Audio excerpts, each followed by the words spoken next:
오늘은 구원에서 기쁨으로라는 주제로 하나님 말씀 함께 나누겠습니다. 바울이 떠난 제2차 전도 여행은 이제 아시아를 넘어서 유럽 땅으로 건너가 빌립보라고 하는 말만 마게도냐인지 완전한 로마 땅 안으로 들어가서 복음을 전하게 되었습니다. 저는 이 바울의 이 넘고 넘는 이 발걸음을 묵상하면서 제가 참 이렇게 묵상하게 되는 것은, 어떻게 이렇게 고집세고 완고하고 참 어떻게 이랬던 사람이 어떻게 이렇게 사람을 뛰어넘고 지역을 뛰어넘어서 복음을 전할 수 있었을까? 여러분이 참 주님이 말씀하신 대로요, 우리 마음에서 나오는 악한 생각과 또 살인과 간음과 음란과 거짓말과 거짓 증언과 비방들로 가득했다 한다면, 여러분 바울 안에 그런 마음이 있었다 한다면 여러분 이런 복음 행전은 불가능했을 것입니다. 그러나 바울은 진리를 가슴에 품고 그것에 자신의 인생을 올인한 사람이었습니다. 성경은 말합니다. 너희가 진리를 알지니 진리가 너희를 자유케 하리라. 우리는 이 말씀을요 모르지 않습니다. 이 말씀을 우리는 많이 듣습니다. 앞으로 여러분 계속 이 말씀을 들을 겁니다. 근데 이 말씀을 모르지 않으면서도 우리가 자유하지 못하는 것은 진리를 모르기 때문이고 진리를 알려고 하지 않기 때문입니다. 진리보다는 세상이 말하는 소리에 내가 더 귀를 기울이고 있기 때문에 그런 것이죠.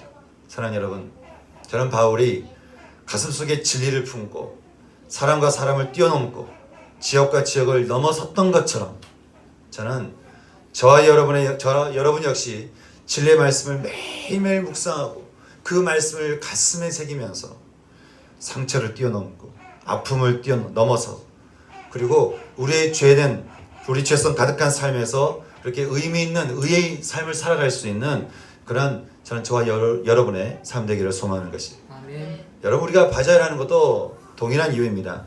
우리가 절기 때나 성탄절 날 이렇게 우리가 주변 이웃들을 이렇게 섬기는 것은요, 우리가 뭔가 이렇게 봉사를 하려고 하는 게 아닙니다. 우리 섬김의 좀 한계를 넘어서 보고자 하는 것이죠. 주님이 우리를 찾아오신 것처럼 우리 역시 좀 사람들 앞에 나가서 사람들을 섬기고 또 사람들에게 복음을 나누는 것이 어쩌면 좀 부끄럽고 어색할 수 있지만 주님이 우리를 찾아오신 것처럼 우리도 세상 가운데 찾아가보자 하는 거예요. 그래서 그것이 우리가 섬김의 모양이든 어떤 모양이든 우리가 찾아가보자 하는 것이죠. 우리가 이게 동네에서 바자회를 한다고 하니까요, 여러분 우리 동네에서 바자회를 하면 사람이 얼마나 이렇게 오겠습니까? 제가 바자회를 한다고 하니까 어떤 목사님이 성도들을 다 데리고 오겠다는 거예요. 그래서 우리가 그만큼 큰 장은 아닙니다. 이렇게 우리가 섬김을 배우는 자리를 이렇게 마련하는 거지 이렇게 그렇게 말씀드렸는데 어쩔지 모르겠어요. 근데 여러분 사람들이 또 아주 안 오지는 않더라고요. 보니까 저는 이번 주 토요일날 바자회 가운데요, 사람을 사랑하시는 그 주님의 그 기쁨이, 그리고 좀 쪽방촌에서 어렵게 살아가시는 그런 분들을 위한 그 섬김의 그 기쁨이 저는 우리 모두 가운데 충만히 임하기를 소망하는 것이에요. 저는 이처럼 바울이 써내려가는 복음 행전을 보면서 제가 참 제 안에 두 가지 기도가 나오게 됐습니다. 하나님, 저와 우리 성도들이 무엇보다도 참 진리를 사랑하게 하여 주시옵소서. 그래서 그 진리를 통해 사람과 지역을 그리고 또 죄성을 계속해서 뛰어넘을 수 있는 그런 믿음의 지경이 넓어질 수 있는 성도들이 되게 하여 주시옵소서. 또 한 가지 기도가 나온 것은, 하나님, 진리를 붙들었던 바울에게 처음에는 바나바를 붙여주시고 후에는 실라를 붙이시고 또 루스드라에서는 디모데를 붙이시고 또 드로아쯤에서는 누가를 붙이시고 나중에 유럽으로 건너가 루디아라고 하는 이미 하나님을 섬기던 여인을 만나게 하신 것처럼, 하나님, 저 우리 성도들의 만남 역시 이렇게 복음의 행전을 계속해서 이어갈 수 있는 그러한 만남이 되게 하여 주시고 서로 소망과 사랑이 확장되어가는 하나님 그런 만남의 은총이 있게 하여 주시옵소서. 첫째는 진리가 있게 해주시고 둘째는 진리의 만남이 있게 하여 주시옵소서. 참 바울의 이 행전을 보면서 제 안에 이 기도가 계속 나오는 거예요. 여러분도 동일하게 이 기도가 여러분의 기도가 되기를 바라고, 또 이 기도를 통해서 여러분의 믿음의 지경이 확장되어 가면서 그 믿음의 그 사람들이 그 계속해서 여러분 가운데 믿음의 사람들과 함께하는 그런 교제가 풍성해질 수 있는 그런 은혜가 있기를 소망합니다. 정말 하나님께서 우리에게 주시는 이 은혜들을 우리가 누리기 원하는데요. 이제 계속해서 지금의 그리스이자 이전에 마게도냐 빌립보에서 전해지던 이 구의 말씀은 이제 빌립보 지역에서 어떻게 확장되어 가고 있었을까요? 어떻게 하나님께서는 이제 겨우 루디아라고 한 여인에게 복음을 전해 계셨는데 이 복음이 어떻게 빌립보 전역으로 이렇게 또 그리스 전역으로 이렇게 퍼지게 하셨을까요?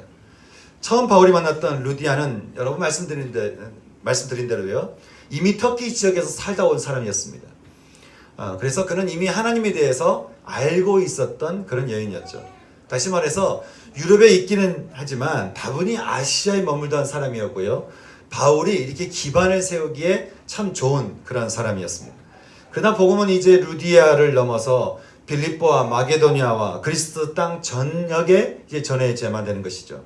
근데 문제는 이곳이 빌립보라고 하는데 이제 문제가 있는 것이에요.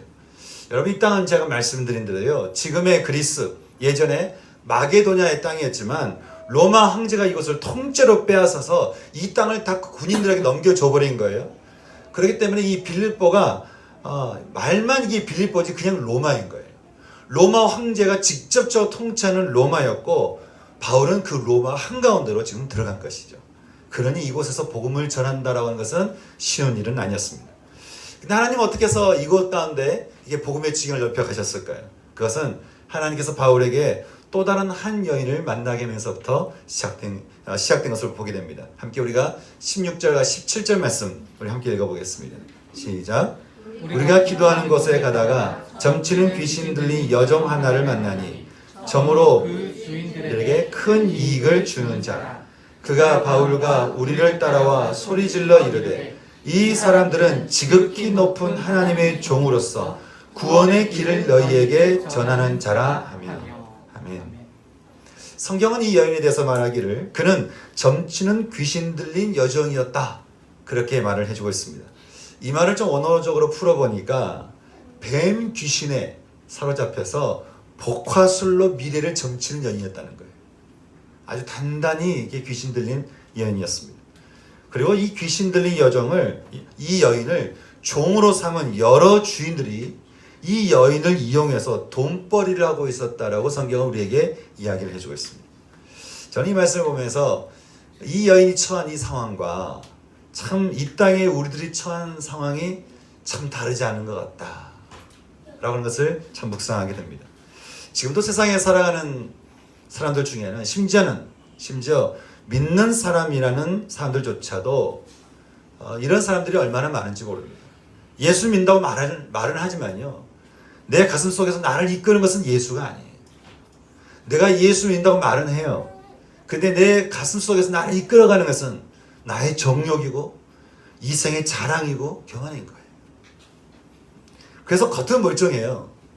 그런데 속사람은 귀신에게 잡혀서 거칠어져 있는 사람들이 얼마나 많은지 모릅니다. 속사람이 예수님이 계시지 않으니까 여러분 어떻게 그 삶이 복음 행전을 써내려갈 수 있겠습니까? 어제 저의 멘토 되시는 목사님과 제가 SNS를 주고받는데 목사님이 저한테 그런 얘기 하시는 거예요. 조금이라도 세월과 시간을 낭비하지 마십시오. 사람들이 시간이 생명이라는 것을 잊고 사는데 목사님은 그러지 마세요. 이렇게 저한테 문자가 오는 거예요. 제가 참 그분을 보면요. 이분이 미국에 사시는 분이 끊임없이 이 땅에 하여간 한국 땅에 있는 다음 세대 목회자들을 찾아다니고 연락하고 만나고 그분이 그럴 이유가 없거든요. 근데 찾아다니고 만나고 가르쳐 주시고 일본과 중국에 들어가서 끊임없이 지도자들을 이렇게 만나시는 거예요. 그분들이 이분을 이렇게 굳이 만날 이유가 없는데 만날 수밖에 없는 것은 그들이 알고 있는 역사보다 이분이 역사를 더 많이 알고 계시기 때문에 어쨌든 미국이든 뭐 일본이든 중국이든 이분에게 계속 역사 얘기를 듣는 거예요. 그러면서 이분이 하신 얘기가 이 혼돈의 시대 가운데 이 나라가 어디로 가야 될 건가를 계속 이렇게 공부하고 찾아가신다는데 제가 물어봤어요. 목사님, 도대체 왜 굳이 그렇게 힘든 일을 하십니까?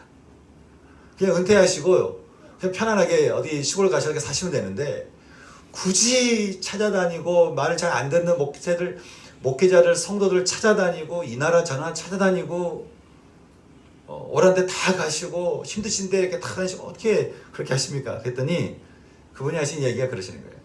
내가 그럴 수 있는 것은 믿음의 선배였던 도산 안창호 선생님 때문에 자기가 그런 삶을 살고 있다는 거예요. 하나님의 뜻을 발견하고 그 뜻이 이 땅 가운데서 펼쳐지기를 소망했던 믿음의 선배처럼 본인도 그렇게 살기를 원한다는 거예요. 그러니 한 시간이 아깝고 그러니 시간이 너무너무 귀하다는 거예요. 그래서 저한테도 평생 도산 안창호 선생님을 이렇게 가까이서 연구하라고 말씀하시는데, 여러분 도산 선생님이든 D.L. 무디든 바울이든 여러분 우리가 사단의 종이 되어서 상처와 아픔과 정욕과 이생의 자랑을 쫓아서 인생을 통째로 사단에게 이용당하면서 살게 되면 우리가 할 수 있는 게 뭐가 있겠습니까? 당하는 것밖에 더 있어요? 늘 상처를 붙들고 사는 것밖에 더 있겠습니까? 늘 그 삶 전체가 상처에 끌려서 그 상처를 해결하는데 돈 쓰고 상처를 해결하는데 시간 쓰고 인생을 다 허비하는 거예요. 할 수 있는 게 뭐가 있겠어요? 전 세계 부흥을 이끌었던 D.L. 무디라는 분이 말합니다. 여러분, 신앙은 방어하는 게 아닙니다. 내가 믿고 있는데 계속 내가 어떤 어려움을 내가 뭔가 방어하는 것이 신앙이 아닙니다. 세상과 죽음을 이기신 예수님을 믿고 그 예수의 믿음을 가지시고 세상을 넘어가십시오. 저도 그렇지만 우리 성도님들 모두가 다 세상을 이기신 예수님의 이름으로 모든 것을 이렇게 자꾸 넘어갈 수 있는 그런 은총이 있기를 주님의 이름으로 축원합니다. 아멘. 귀신에 쓰여서 인생을 통째로 버림받던 여인이 어느 날 바울 일행을 발견하게 됩니다. 그리고는 그들을 쫓아가는 거예요. 그러다가 이 여인이 그 바울 일행을 향해서 이렇게 외치기 시작했습니다. 근데 그 외침이 참 재밌습니다. 이 사람들은 지극히 높은 하나님의 종이다. 이렇게 외치는 거예요. 이들은 구원의 길을 너희에게 전하는 자다. 이렇게 외치는 거예요. 누가요? 귀신 들린 여인이에요. 이것을 이렇게 외치는 걸 모습을 보니까요, 여러분 마치 예수님이 예루살렘에 들어오실 때 그의 표적을 보던 사람들이 나뭇가지를 펼쳐놓고 호산나 다윗의 자손이여 찬송하리로다, 주의 이름으로 오시는 이여 가장 높은 곳에 호산나. 이 말이 무슨 말인지 아는지 모르는지 하여간 이렇게 외치고 했던 그 사람들처럼 지금 이 여인이 그러는 거예요. 근데 이 여인의 외침을 듣던 바울의 마음이 이제 좀 불편해지기 시작했습니다. 성경은 그가 굉장히 괴로웠다 그렇게 이야기를 하고 있습니다. 여기서 이 괴로웠다라고 하는 이 말은 단순히 귀찮았다, 귀찮다, 뭐 힘들다 이런 얘기를 하는 게 아닙니다. 그 말에 한 가지 더 플러스된 뜻이 있다고 한다면 그것은 거기에 깊은 슬픔이 있다라고 하는 것이 포함되어 있는 거예요. 뭔가 한편으로는 귀찮으면서도 굉장히 그 상대를 향한 깊은 슬픔이 있었다는 거예요. 전도를 방해하는 이 여인이 귀찮으면서도 그렇게 귀신 들려 살아가는 그 여인의 인생이 너무 슬픈 거예요. 어떻게 인생에 사람이 한번 태어나서 귀신에 사로잡혀가지고 인생을 통째로 그렇게 버려지는 그 인생을 보면서 너무나 안타까운 거예요. 너무나 불쌍한 거예요. 너무나 슬픈 거예요. 사랑하는 여러분, 저는 세상을 바라보는 여러분의 마음 역시 불쌍함과 안타까움과 긍휼히 여기는 마음이 전 여러분 가운데 있기를 소망합니다. 바울은 그 여인을 붙들고 있는 그 귀신을 보면서 믿음으로 선포하기 시작했습니다. 예수 그리스도 이름으로 내가 너에게 명하노니 그에게서 나와라. 그리고 성경은 그에게서 귀신이 즉시 나왔다라고 말씀을 해주고 있습니다. 예수 그리스도의 이름으로 그 여인의 삶은 자유케 되었습니다. 여러분, 나중에 귀신 떠난 줄 알고 이 떠난 줄 알게 된 주인들이 바울을 찾아가지고 바울을 핍박하고 난리가 났지만, 여러분 귀신이 떠나간 이 여인의 심정은 어떻겠습니까? 귀신이 사라진 이 여인의 삶은 어떻겠어요? 귀신이 떠나간 여인의 심정이 불안하고 무거웠겠습니까? 그 안에 얼마나 그 기쁨이 올라왔을까요? 구원을 얻은 자들이여 항상 어떻게 해요? 기뻐하라. 기뻐하라. 여러분, 이 말씀이 어떤 뜻이라고 했죠? 기쁨을 잃어버리지 마라. 주님이 주신 승리의 기쁨을 잃어버리지 마라. 주님이 주신 구원의 기쁨을 잃어버리지 마라. 에베소 교회를 향한 주님의 말씀, 첫사랑을 잃어버리지 마라. 그 사랑을 잃어버리지 마라. 여러분, 성경에 보면요, 귀신 들린 사람들의 이야기가 참 많이 나옵니다. 그렇게 성경에서 귀신 들린 사람의 이야기가 많이 나온 이유가 있습니다. 세 가지인데요. 첫째는 귀신은 실제로 있다는 거예요. 귀신은 실제로 있습니다. 둘째는 그 귀신은 우리 인생을 농락하고 우리 인생을 아주 유린하는 존재라고 하는 것이죠. 그리고 셋째가 있는데 이 셋째가 중요합니다. 그 귀신의 허리를 꺾어버리고 그 귀신의 모든 계획을 무력화시켜버리며 그 귀신의 힘을 끊어버리는 존재가 있는데 그분이 바로 예수 그리스도라는 것입니다. 사랑하는 여러분, 이미 구원을 얻었지만 나의 연약함 때문에 계속해서 어떤 부분이 사단에게 이용당하면서 내 삶이 평강을 누리지 못하고 있다면 여러분, 그 사단을 제압해버리는 예수님을 믿으시기 바랍니다. 그리고 그분의 이름으로, 예수의 이름으로 여러분을 붙잡고 있는 그 모든 것을 향해서, 그리고 그 귀신을 향해서 여러분 믿음으로 선포하시기 바랍니다.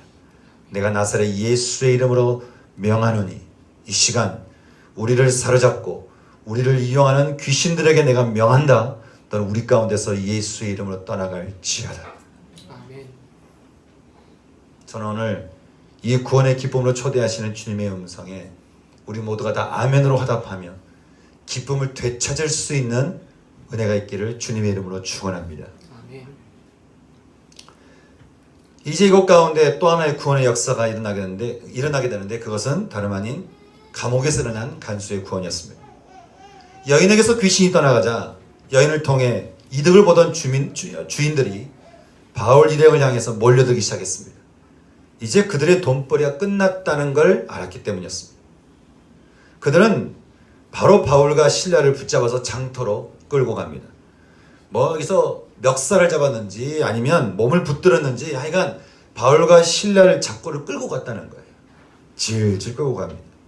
그리고는 이 유대인들이 우리에게 이상한 풍속을 전한다고 고발하면서 이렇게 난리를 치니까 관리들이 군인들을 시켜서 바울 일행의 옷을 찢어 벗기고는 매로 치기 시작했다라고 성경은 이야기해주고 있습니다.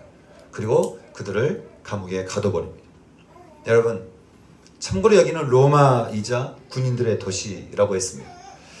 제가 빌립보를 방문했을 때 이 빌립보가 참 섬찟한 거예요.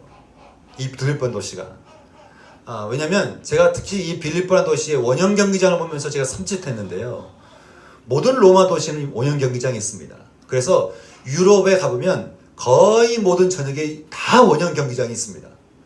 근데 이 빌립보라는 원형 경기장을 좀 섬찟한 것은 이곳 경기장을 보니까 굶주린 사자들을 이렇게 밑에 놓고 위에는 검투사나 죽이려는 사람들을 이렇게 걸어다니게 해서 가장 공포스러운 순간에 사자를 풀어서 사람을 죽이도록 이 원형 경기장을 그렇게 설계를 한 거예요.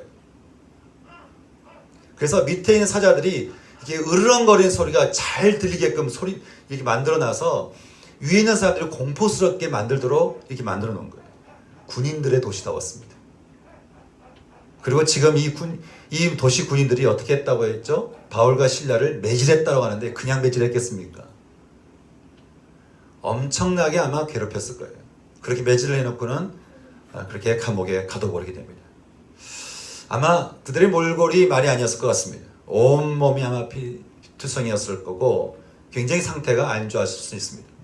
그렇게 그날 밤이 깊어졌습니다. 그런데 누가 시작했는지 모르지만 누가 처음부터 했는지 모르지만 바울과 신라 가운데 그 있는 방에서 기도 소리가 나오기 시작했고 감옥에 기도 소리가 퍼져가기 시작했습니다. 그리고 또 누가 시작했는지는 알 수 없지만 누군가 하나님을 찬양을 하기 시작했습니다. 성경은 그곳에 죄수들이 그 소리를 들었다라고 이야기를 하고 있습니다. 사랑하는 여러분, 저는 여러분 역시 여러분의 죄 때문이든 아니면 믿음의 핍박 때문이든 하여간 뭔가 감옥에 갇혀 있다고 여겨질 때쯤이면 여러분 바울과 신라처럼 그곳에 그냥 갇혀 계시지 마시고 바울과 신라처럼 먼저 기도하고 그곳에서 찬양 들을 수 있는 여러분 되시길 바랍니다. 왜냐하면 하나님을 찾는 자리는 하나님께서 반드시 그 자리에 함께 하시고 우리에게 승리를 주시기 때문에 그렇습니다. 바울과 신라의 기도와 찬양 소리가 점점 어두운 감옥을 사로잡고 있을 때쯤에 갑자기 감옥이 흔들리기 시작했습니다. 땅이 요동치면서 지진이 나더니 문들이 열려지고 죄인들의 발에 묶여있던 묶임들이 그 매임들이 벗겨졌다라고 성경 우리에게 말씀해주고 있습니다. 그리고 잠에서 깨어나 이 사실을 알게 된 간수가 절망에 빠지게 된 것이죠. 여러분 이곳은 빌립보입니다. 군사들의 도시예요. 여러분 감옥 문이 열리고 죄수들이 빠져나갔다라고 하는 것은 간수에게 있어서는 이제 인생이 끝난 거예요. 더 이상 살 수가 없는 것이죠. 그는 더 이상 살 수 없다라고 생각을 하고 거기서 칼을 빼들고 자기를 하기로 결정합니다. 그래서 칼을 빼들고 자기를 딱 하려고 하는데 그때 어디선가 어떤 사람이 자기를 부르면서 소리를 지면서 부르는 거예요. 우리가 다 여기 있으니 죽지 말라고 하는 것이죠. 여러분 이 말을 들은 간수가 어떻게 했을까요? 29절 30절 말씀 우리 같이 읽어보겠습니다. 같이 읽겠습니다. 시작. 간수가 등불을 달라고 하며 뛰어들어가 무서워 떨며 바울과 신라 앞에 엎드리고 그들을 데리고 나가 이르되 선생님들이여 내가 어떻게 하여야 구원을 받으리까 하거니. 자신을 부르는 죄인들의 소리에 놀라 가서 확인해 본 간수는 너무 놀랐든지 그들 앞에 엎드리고는 그들을 데리고 나가서 굉장히 놀라운 질문 하나를 하게 됩니다. 선생님들이여 내가 어떻게 해야 구원을 받으리까? 여러분 얼마나 놀라운 질문입니까? 내가 어떻게 해야 구원을 받겠습니까? 여러분 혹시 주님께 이 기도를 해본 적 있으십니까? 주님 제가 어떻게 해야 구원을 받겠습니까? 아니 어떻게 이 간수는 이 질문을 할 수 있었을까요? 여러분 아까 귀신 들린 여인이 바울과 신라를 여러 날 쫓아다니면서 했던 말 기억나시죠? 이 사람들은 지극히 높은 하나님의 종이다. 이들은 구원의 길을 너희에게 전하는 사람들이다. 이렇게 몇 날 며칠 이렇게 따라다니면서 계속 이것을 전했다는 거예요. 재미있게도 귀신들을 통해서 이미 소개받은 바울과 신라였습니다. 저는 우리들의 인생 역시 세상이 먼저 알아볼 수 있는 신앙이 되기를 소망합니다. 간수는 방금 생사를 오고던 상황에서 빠져나왔죠. 그리고 바울과 신라 앞에 가서 그는 자신도 역시 구원을 받고 싶다라고 이야기를 꺼내기 시작합니다. 내가 어떻게 해야 구원을 받겠습니까? 사랑하는 여러분, 저는 여러분의 인생도요 누군가에게서 이 질문을 받을 수 있는 은혜가 있기를 소망합니다. 내가 어떻게 해야 구원을 받으리까? 바울의 대답은 간단했습니다. 주 예수를 믿어라. 그리하면 너와 내 집이 구원을 얻으리라. 구원자로 오신 예수 그리스도를 영접하고 받아들여라. 구원자로 오신 예수 그리스도를 그냥 머리로만 알고 그런 분이 있지, 그런 좋은 분이 있지 라고만 생각하지 말고 그분을 어떻게 해요? 내 마음에, 내 영혼에, 내 삶 아주 깊은 곳 가운데로 그분을 초청하고 영접하고 받아들여라. 그러면 그 구원이 너를 구원하고 또 어떻게 해요? 너를 통해서 다른 가족들을 구원하게 될 거라는 거예요. 그리고는 주의 말씀을 그와 그 집에 있는 모든 사람에게 바울은 전하기 시작했고 그들은 그날 밤 세를 받은 후에 새로운 삶을 사는 새로운 시작을 열게 되었다고 성경은 우리에게 증언을 해주고 있습니다. 여러분 저는 그날 밤에 있었을 그 구원의 감격과 은혜와 은총이 저는 오늘 이 시간 말씀을 듣는 여러분 가운데 그리고 말씀을 붙잡고 기도할 여러분 가운데 오늘 이 시간 임할 수 있는 은혜가 있기를 소망합니다. 우리는 두 가지 구원의 사건에 대해서 오늘 함께 살펴봤습니다. 그리고 이 구원 뒤에는 큰 기쁨이 있었다라고 성경은 말씀해주고 있습니다. 여러분 이들이 누린 이 기쁨이라고 하는 것이 어떤 기쁨이겠습니까? 동일한 단어를 사도 베드로는 베드로전서 1장 8절과 9절에서 우리에게 말씀을 해주고 있습니다. 함께 찾아보겠습니다. 베드로전서 1장 8절과 9절 말씀입니다. 예수를 너희가 보지 못하였으나 사랑하는도다. 이제도 보지 못하나 믿고 말할 수 없는 영광스러운 즐거움으로 기뻐하니 믿음의 결국 곧 영혼의 구원을 받으리라. 아멘. 베드로는 영혼이 구원받는 기쁨을 어떻게 표현하고 있냐면 영광스러운 즐거움이라고 표현하고 있습니다. 영광스러운 즐거움이라고 하는 것은 잠시 즐거움을 말하는 게 아닙니다. 잠시 기쁜 걸 말하는 게 아닙니다. 그것은 그 인생의 근본, 그 뿌리에 기쁨이 들어오는 것을 말합니다. 또 이 단어를 요한계시록 19장에서는 말하기를 어린 양의 혼인잔치가 벌어지는 영광의 날에 이 기쁨이 임하였다라고 그렇게 말을 해주고 있습니다. 다시 말해서 우리가 언젠가 하나님의 품에 안길 때 우리 가운데 완전하게 임하게 되는 것이 바로 이 기쁨이라는 거예요. 그리고 그 천국의 기쁨을 하나님께서 구원받는 자들에게 살짝 우리에게 보여주시고 그래서 우리에게 알게 해주셨는데 이것이 바로 예수 믿는 자들에게 주어지는 영광의 즐거움이라고 한다는 것입니다. 사랑하는 여러분, 우리가 믿는 주님은 기쁨의 주님이십니다. 우리가 믿는 주님은 영광의 즐거움을 가지신 분이십니다. 그래서 예수를 믿는 사람이 우울할 수 없어요. 예수를 믿는 사람이 절망할 수 없어요. 물론 우리가 살면서 여러 가지 상실을 통해 마음이 괴로울 수도 있고 낙담될 수도 있고 또 우리가 습관적으로 그럴 수도 있어요. 하지만 주님은 우울한 분이 아니시죠. 주님은 절망의 하나님 아니시죠. 주님은 기쁨의 하나님이십니다. 주님은 영광의 즐거움이 있으신 분이십니다. 그 주님이 우리 가운데 충만히 들어와서 그분이 내 삶 가운데 온전히 임하실 때 여러분 우리 삶의 뿌리가 바뀌지 않겠습니까? 많은 믿음의 선배들이 우리에게 그것을 증언했고 앞에 있는 저도 역시 여러분들에게 증언합니다. 사랑하는 여러분, 오늘 이 시간에 믿음의 그 주님이 여러분 삶 가운데 모든 영역 가운데 임할 수 있기를 여러분 기도할 수 있는 여러분 되시기를 소망합니다.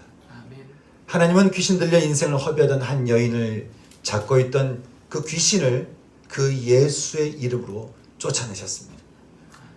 우리는 역시 그 예수 이름을 우리가 붙들고 그동안 우리를 사로잡고 있는 정욕과 교만과 이생의 자랑에 기쁨이 있다고 하는 그렇게 속삭이고 있는 그 귀신을 여러분 우리는 그 예수의 이름으로 쫓아내야 됩니다. 그리고 주님이 바울을 통해 간수에게 전해주셨던 그 말씀을 우리는 또 기억해야 됩니다. 우리를 구원하는 구주 예수, 십자가 예수 그리스도를 우리가 영접하게 될 때 우리 안에 큰 기쁨이 나에게 먼저 구원이 임하고 나를 통해서 다른 이들에게 구원이 전해지게 된다고 하는 것입니다. 그리고 그 자리에는 기쁨이 우리 가운데 임하게 된다고 하는 것이죠. 저는 하나님께 주신 이 놀라운 이 복음의 소식이 머리로 알고 있는 이 복음의 소식으로 끝나는 것이 아니라 오늘 이 시간에 우리 가슴에서 우리 삶에서 또 우리 삶의 현실에서 우리 삶의 현장에서 그리고 우리 영혼 가운데 온전히 그리고 완전하게 임할 수 있는 은혜가 있기를 주님의 이름으로 축원합니다. 함께 우리가 말씀을 듣고 함께 기도하고 싶습니다.